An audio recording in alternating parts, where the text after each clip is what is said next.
ये एक बहुत ही इंपॉर्टेंट वीडियो है हर टीजीटी पीजीटी एस्पायरेंट के लिए। बेटा अगर आप शेक्सपियर को अंडरस्टैंड करना चाहते हो जिस तरीके से एग्जामिनर अंडरस्टैंड करता है, तो सिर्फ उसके प्लेस का नाम याद करना, स्टोरी याद करना, कैरेक्टर्स को याद करना बंद कीजिए और इन 5 कॉन्सेप्ट्स को ध्यान से समझिए। फर्स्ट कॉन्सेप्ट है हमारा हमाटिया। हमाटिया का मतलब क्या होता है? The fatal flaw in the character.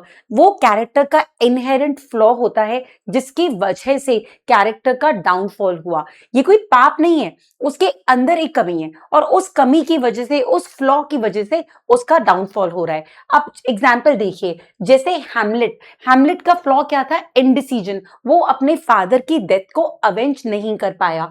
Macbeth का फ्लॉ क्या था? अनचेक्ड एम्बिशन, कि उसकी एम्बिशन होना गुड है, लेकिन अगर उसमें आप कोई रिस्ट्रेन ना करो, उसको अनचेक छोड़ दो, तो वो आपको बर्बाद कर सकता है। नेक्स्ट है ओथेलो। ओथेलो का देखिए फ्लॉ क्या था? जेलेसी उसका फ्लॉ था। और किंग लेयर के अंदर किंग का पुअर जजमेंट, जिसकी वजह से उसका डाउनफॉल हुआ। तो आप इसको इविल या सिन से कंफ्यूज मत कीजिएगा, ये कोई पाप नहीं है, ये इनहेरेंट फ्लॉ है कैरेक्टर के अंदर। अब इसको याद कैसे करेंगे? तो बेटा हामा को आप मान लीजिए हवा, ठीक है, जो हवा में हो, ठीक है, और हवा में जो चीज होगी वो बर्बाद ही होगी। तो यस, हमाटिया मतलब एक फ्लॉ जो आपको बर्बाद करता है।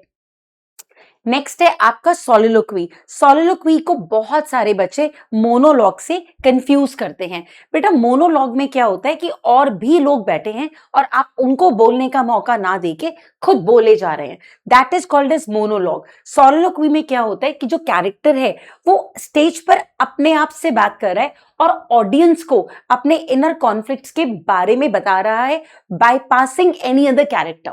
नॉर्मली क्या होता है कि जो मेन कैरेक्टर है वो दूसरे कैरेक्टर से बात करके अपने मन की बात बताएगा, लेकिन सोलिलोक्वी में जो मेन कैरेक्टर है वो खुद से बात कर रहा है, अकेला स्टेज पे खड़ा होके खुद से बात कर रहा है और अपने इनर कॉन्फ्लिक्ट्स के बारे में ऑडियंस को बता रहा है। That is called as soliloquy. इसको याद कैसे करेंगे भाई? सोलो का मतलब क्या है? अकेला, और लुक्वी का मतलब है टॉकेटिव। तो सोलिलोक्वी यानी जो अकेला खुद से बात कर रहा है, दैट इज कॉल्ड सोलिलोक्वी। नेक्स्ट आपकी टर्म है कथारसिस। बेटा कथारसिस के ऊपर भी बहुत बार एग्जाम में क्वेश्चन आता है। कथारसिस को आप कह सकते हैं एक शुद्धिकरण, ठीक है, तो इमोशनल प्यूरिफिकेशन किसका? ऑफ द ऑडियंस, ठीक है, not of the character. Character का इमोशनल शुद्धिकरण नहीं, इमोशनल शुद्धिकरण ऑफ द ऑडियंस। जो प्रोटैगनिस्ट के ऊपर एंड में जब प्ले खत्म होता है तो पिटी फील करती है, उसके लिए सॉरी फील करती है, that is called as catharsis. अब फॉर एग्जांपल भाई, जब आप हैमलेट को मरते हुए देखते हो तो आपको हैमलेट के ऊपर दया आती है। जब आप भाई, दया किस लिए आती है? कि मतलब उसके इनडिसीजन ने उसको डिस्ट्रॉय कर दिया। अगर हम देखें मैकबेथ का, तो हमें लगता है कि भाई इसने, इसकी एम्बिशन ने इसको बर्बाद कर दिया, हमको उस पर पिटी फील होती है। So that is called as catharsis. एक बहुत इंपॉर्टेंट क्वेश्चन एग्जाम में आता है कि does Hamlet experience catharsis?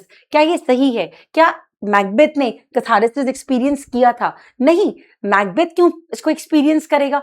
Catharsis तो ऑडियंस, जो शुद्धिकरण है, जो प्यूरिफिकेशन है, वो ऑडियंस का होता है। तो answer is no, audience doesn't, Macbeth doesn't, does not experience catharsis, it is experienced by the audience.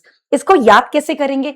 तो आप कैथारसिस को कार वॉश समझ लीजिए। तो car wash of the audience, car wash of the, car wash for the soul of the audience, उसको हम catharsis बोल सकते हैं।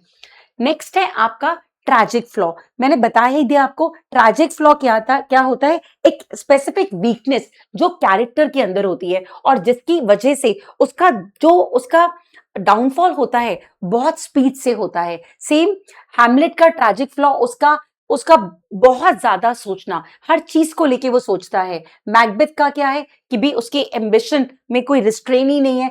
ओथेलो में कि भाई वो पूरा का पूरा, मतलब वो हर चीज को डाउट करता है, and that is the tragic flaw that they have. तो आप ट्रैजिक फ्लॉ को याद कैसे करेंगे? You can think of a crack in the diamond. भाई अगर एक डायमंड में क्रैक होगा तो वो डायमंड अच्छा नहीं कहलाएगा। इसी तरीके से जो हमारा हीरो है वो अच्छा है, लेकिन उसमें एक क्रैक है और उस क्रैक की वजह से एक ट्रैजिक फ्लॉ है जिसकी वजह से उसका डाउनफॉल हो रहा है। नेक्स्ट है आपका इसके अंदर साइकोलॉजिकल कैरेक्टराइजेशन। ये एक बहुत ही इंपॉर्टेंट टर्म है भाई।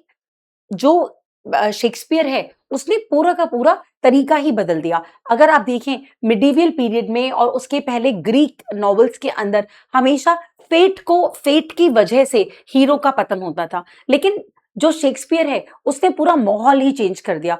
उसने अपने प्लेस में दिखाया कि फेट या गॉड की वजह से हीरो का पतन नहीं हो रहा है, हीरो का डाउनफॉल हो रहा है उसके खुद के फ्लॉ की वजह से, and that is called as psychological characterization. कि मतलब no fate, no god, no society. जो प्राइमरी ड्राइवर है प्लॉट का वो क्या है? वो क्या है? Tragic flaw of the character. अब एग्जामिनर अक्सर क्वेश्चन पूछता है आपका कि शेक्सपियर का कंट्रीब्यूशन क्या है, लिटरेरी कंट्रीब्यूशन क्या है शेक्सपियर का। तो बेटा इसमें सबसे ज्यादा इंपॉर्टेंट चीज यही है कि उसने शिफ्ट कर दिया, उसने एक्सटर्नल फेट से शिफ्ट कर दिया किसकी तरफ? इंटरनल साइकोलॉजी की तरफ। The entire drama is shift from external fate to internal psychology. अब इसको आप देख सकते हैं कि शेक्सपियर के अंदर भाई फेट ने कुछ नहीं किया था, जो कि जिसकी बात हम ग्रीक प्लेस में करते हैं। जो कुछ हुआ किसकी वजह से हुआ? उसके फ्लॉ की वजह से हुआ, उसमें एक कमी थी, उसकी वजह से उसका डाउनफॉल हुआ। तो yes, it is the psychology that plays more important role. अब इसको याद कैसे करेंगे? आप कह सकते हैं कि बिफोर शेक्सपियर पपेट, ठीक है, पपेट क्या था? जिसको हम फेट बोल सकते हैं, उसकी वजह से पतन हो रहा है, लेकिन शेक्सपियर के आने की वजह से पर्सन, उसका इनर अंदर की जो चीज है, उसके अंदर एक कैरेक्टर है जिसकी वजह से उसका पतन हो रहा है। क्लियर? तो ये 5 टर्म जरूर कर लीजिएगा, इस पे अक्सर एग्जाम में क्वेश्चन आते हैं। Thank you.